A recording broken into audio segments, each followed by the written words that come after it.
Bonjour Elisabeth Blanc-Cassagne. Bonjour.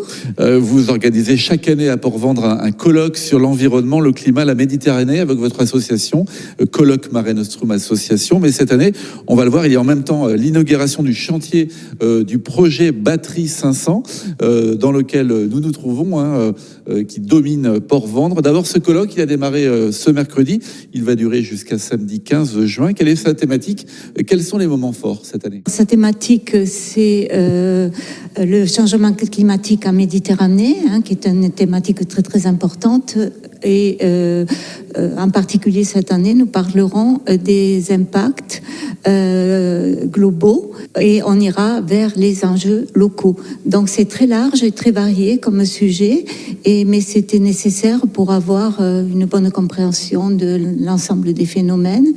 Et les moments forts, ce sera la prévision climatique, de l'évolution du climat, ce qui est un point très très important et qu'on va développer parce que les modèles sont de plus en plus précis et en particulier, ils font intervenir maintenant des phénomènes globaux comme El Niño, La Niña et puis aussi l'humidité des sols, qui est très très importante. Et on fait intervenir maintenant aussi les données satellites qui sont très très riches pour apporter une précision au niveau des observations et l'intelligence artificielle pour traiter les quantités considérables de données que nous avons à disposition. Un colloque avec quel objectif? C'est un colloque grand public. Il y a beaucoup aussi de membres du GIEC, notamment Jean Jouzel qui ouvre le colloque. Oui, tout à fait. C'est notre parrain depuis 2018. On est très, très content d'avoir son soutien.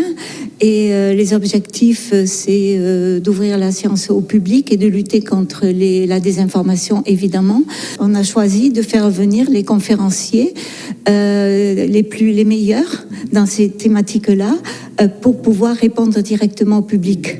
Et ça, c'est quelque chose d'assez innovant, qui plaît beaucoup d'ailleurs à la fois aux conférenciers et au public, et qui donne une dimension supplémentaire au colloque. Je le disais en introduction, votre association coordonne aussi le projet Batterie 500 sur le site d'un fort qui surplombe cette ville de Port-Vendre dans lequel nous nous trouvons et cette côte vermeille dans les Pyrénées-Orientales. Batterie 500, c'est quoi? Batterie 500, c'est un ancien fort militaire qui avait été construit par le général Boulanger au moment de la guerre avec l'Espagne. Et il y a une volonté de la municipalité de Port-Vendre pour développer le patrimoine. Et quand je suis venue ici pour la première fois, ça a été un coup de foudre. Et un point d'observation incroyable. J'ai découvert cet endroit avec la vue sur la mer, la vue sur les montagnes et j'ai compris qu'il y avait un potentiel énorme pour faire des observations de l'environnement et aussi faire un parcours scientifique ouvert au public qui connaît mal les mesures qui se font dans les Pyrénées pour leur donner des informations sur les observations, sur la montagne, la mer et j'en ai prévu aussi de faire nos propres observations ici en installant une station météo, en installant des caméras pour voir à la fois la mer et pour pouvoir voir aussi l'évolution des vignes, par exemple, pour voir les effets du changement climatique qui est très marqué ici, avec la sécheresse que l'on subit depuis maintenant plusieurs années. On sera sur une station d'observation scientifique très générale, vous le dites. Oui, tout à fait. Tout à fait, ce sera très général et très ouvert au public. On aura là en particulier le parcours scientifique qui donnera accès au public à toutes les informations intéressantes. Et on ne travaille pas tout seul là-dessus. Oui, il y a des partenaires, j'allais y venir évidemment, des partenaires prestigieux d'ailleurs. On a des liens avec l'Observatoire océanologique de Bagnols, c'est le laboratoire Arago. On a des liens avec l'Université de Perpignan.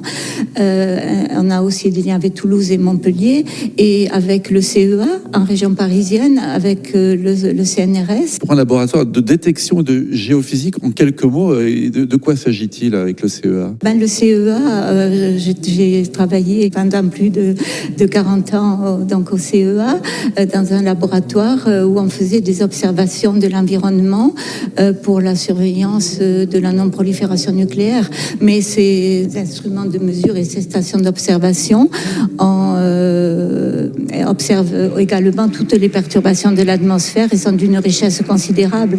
Donc il est intéressant intéressant aussi de les utiliser à des fins scientifiques, parce que plus on connaîtra les phénomènes que l'on mesure, plus on sera performant aussi pour la surveillance, bien évidemment. L'aspect pédagogique très important. Évidemment, les scolaires vont être très présents oui, ici.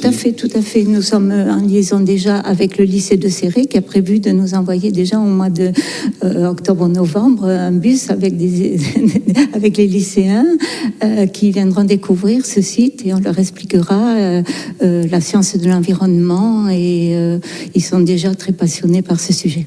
Quand est-ce le public pourra entrer dans ces lieux? Il y a encore beaucoup de travaux. C'est le lancement des travaux. Oui, on a un calendrier un petit peu de ce chantier. On espère que d'ici un an et demi peut-être, ça va se développer, et qu'on pourra ouvrir le site complètement. Mais je pense qu'il n'y aura pas une rupture. Ça va se faire petit à petit. Je vous dis qu'il y aura déjà des bus de lycéens qui vont venir, et puis il y aura les randonneurs aussi qui vont être intéressés.